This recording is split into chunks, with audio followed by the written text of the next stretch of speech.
Genre film horor Korea punya karya spesial baru. Hanya setengah dari film ini yang dapat dibuat pada tahun 2022. Telah diprediksi oleh netizen menjadi film horor Korea terbaik tahun ini. Film ini dibangun dari 10 cerita horor yang berbeda. Setiap cerita bisa membuat penonton sangat takut sampai pipis di celana. Pastikan untuk membawa obat jantung darurat dan hati-hati. Tidak perlu banyak bicara lagi, ayo masuk ke filmnya ya. Kedua pria ini sedang menata ulang manekin.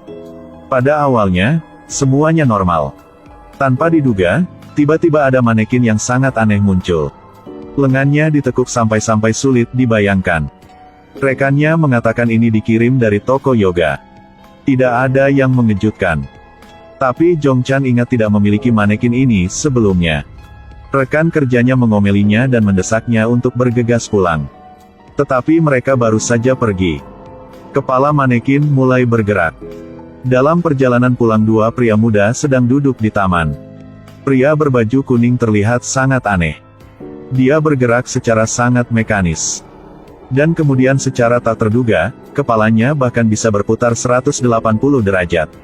Wajahnya benar-benar seperti manekin. Dia takut dan buru-buru pergi. Keesokan harinya dia terus mengatur manekin. Tetapi rekan kerjanya menemukan bahwa satu manekin hilang. Mereka membuka gudang.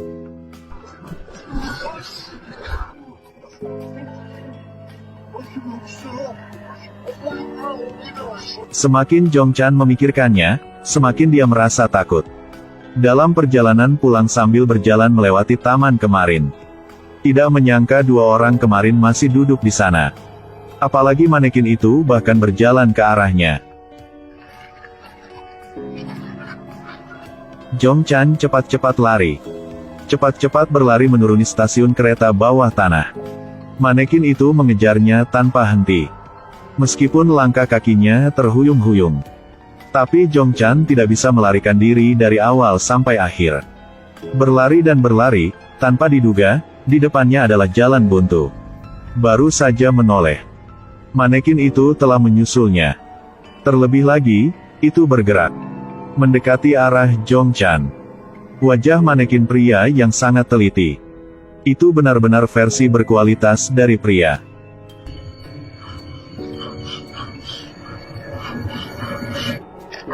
Jong Chan gugup dan mendorongnya menjauh. Tiba-tiba, manekin itu menjatuhkan kepalanya dari lehernya. Benar-benar mengerikan. Jong Chan takut dan melarikan diri. Tapi manekin ini menunjukkan ekspresi yang sangat aneh. Meskipun Jong Chan mencoba melarikan diri, tetapi semakin lambat. Karena tubuhnya menjadi sangat kaku. Kakinya mulai tidak patuh. Saat dia mengangkat tangannya untuk melihat, tangannya telah berubah menjadi plastik. Saat dia tidak tahu harus berbuat apa, pria berjas di taman muncul kembali. Lihat dia dengan mata yang tidak bermaksud baik. Selanjutnya wajahnya Jong Chan juga mulai mengalami transformasi. Akhirnya berubah menjadi manekin lainnya. Ini adalah episode paling menakutkan dalam, terutama adegan di mana gadis gaun merah ini memanjat di dinding.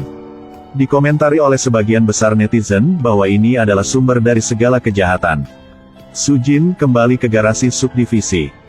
Tiba-tiba menemukan seorang gadis bergaun merah. Berdiri tidak jauh dan menatapnya tanpa henti. Menoleh dan lihat lagi. Gadis bergaun merah itu masih berdiri di sana. Meskipun perasaan ini sangat tidak beruntung, dia tidak terlalu peduli. Setelah kembali ke apartemen, dia tiba-tiba merasa kedinginan di belakang punggungnya. Ternyata gadis bergaun merah itu muncul lagi. Sujin sangat ketakutan dan lari segera berlari. Masuk ke apartemennya dan menutup pintu. Tetapi dia masih ingin melihat situasi di luar. Berikutnya adalah klimaks film. Keesokan harinya, ketika dia pergi ke tempat parkir untuk bersiap pergi bekerja, gadis bergaun merah sekali lagi muncul. Sujin tidak tahan lagi kali ini. Siap untuk mendekat dan mengutuknya. Tetapi gadis bergaun merah menghilang ke udara. Sujin sangat takut sehingga wajahnya menjadi pucat. Mungkinkah dia sendiri bertemu iblis? Setelah kembali ke rumah, Dia naik lift. Tiba-tiba pintu lift terbuka. Gadis berbaju merah berdiri di luar pintu. Di kepalanya masih berdarah merah cerah masih menyikat. Su Jin sangat takut. Buru-buru menutup pintu lift. Tapi setelah lift terbuka sekali lagi, gadis berpakaian merah itu muncul lagi. Tidak peduli di lantai berapa lift itu berada, gadis berpakaian merah akan muncul di situ. Su Jin takut setengah mati dengan tergesa-gesa keluar dari pintu lift. Dia ingin lari ke apartemennya, tetapi dia tidak bisa membuka pintunya. Sekarang gadis bergaun merah itu semakin mendekat. Melihat dia akan menangkapnya, Su Jin hanya bisa berlari ke tangga darurat. Tetapi gadis bergaun merah muncul di lantai bawah. Dia tidak punya pilihan selain terus berlari. Tapi tanpa diduga, pintunya telah terkunci. Tapi gadis bergaun merah itu terus mengejarnya tanpa henti. Su Jin ketakutan sampai putus asa. Tapi segera pulih kembali ketenangannya. Karena gadis bergaun merah meninggalkan tempat ini, Su Jin segera berlari keluar gedung. Juga berlari ke tempat terpencil untuk sembunyikan. Baru saja menyalakan telepon untuk bersiap memanggil polisi. Tapi tak disangka,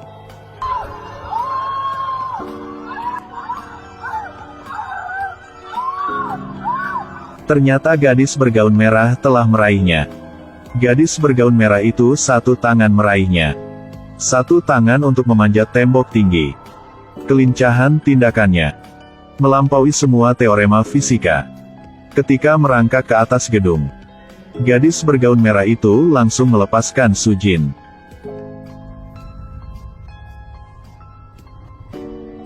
Su Jin langsung jatuh ke tanah, mati di tempat. Ternyata gadis bergaun merah itu teman Su Jin. Dia dipaksa sampai mati oleh Su Jin dan teman-temannya. Su Jin adalah target balas dendam pertamanya. Teman sekelas lainnya akhirnya juga tak bisa menghindari kematian. Larut malam, Gi Hun mengemudi pulang rumah. Istrinya menelepon tanpa henti mengomel. Berbicara begitu banyak sehingga membuatnya marah. Tanpa diduga, tiba-tiba di depan muncul seekor rusa. Menakuti Gi Hun takut setengah mati. Tetapi dia perhatikan baik-baik. Jelas tidak ada apa-apa di jalan. Kemudian dia memperhatikan bahwa ada sidik jari di kaca depan. Gi Hun pikir ini sidik jari polisi barusan. Tapi ketika dia menggunakan wiper mobil tapi tidak bisa membersihkannya, Gi Hun langsung tercengeng. Mungkinkah sidik jari ini bisa dari dalam?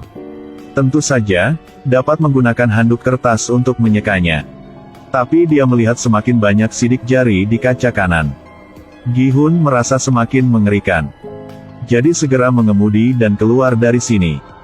Gi Hun memarkir mobilnya di tempat pinggiran kota. Bersiap untuk membuang sesuatu. Setelah membuka bagasinya, tanpa diduga, itulah koper berlumuran darah merah. Juga mengungkapkan segumpal rambut. Dia buru-buru memotong rambutnya. Baru berpikir langsung tahu. Di dalamnya koper ini sepertinya menyembunyikan tubuh wanita. Gi Hun terus mencari tempat membuang mayat. Ketakutan di hatinya semakin besar. Tanpa diduga, di sebelahnya, seorang gadis berpakaian putih lewat. Di sini lihat kaca mobil tiba-tiba muncul tak terhitung sidik jari. Mengancam Gi Hun agar takut lagi dan harus menghentikan mobil. Dia tahu mayat wanita itu telah membawa dia ke sialan. Jadi dia melampiaskan semua amarahnya pada mayat itu. Tetapi semakin dia memukulnya, semakin dia merasa ada yang tidak beres. Di dalam koper itu sekarang kosong. Hanya menyisakan genangan darah yang telah berubah menjadi hitam. Pada saat ini, tempat kotak api di samping terbuka. Di dalamnya ada tubuh gadis yang telah bengkok. Tapi mayat itu bergerak.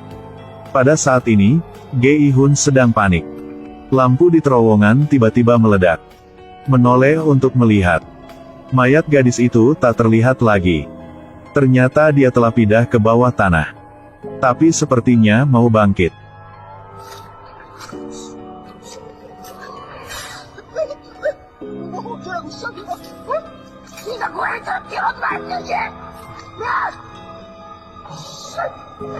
Gi Hun takut dan buru-buru masuk mobil. Tapi sekuat apapun dia mencoba di dalam mobil, dia tidak bisa menyalakan. Lalu dia merasa kedinginan dari belakang mobil. Melihat ke spion cermin, gadis itu tiba-tiba duduk di barisan belakang Gi-hun sebelum dia sempat bereaksi. Dia menggunakan palu dan memukul kepalanya. Dia juga dipukuli sampai mati dengan palu oleh Gi-hun seperti ini. Sekarang dia menggunakan metode yang sama. Membuat Gi-hun berhutang darah harus membayar dengan darah.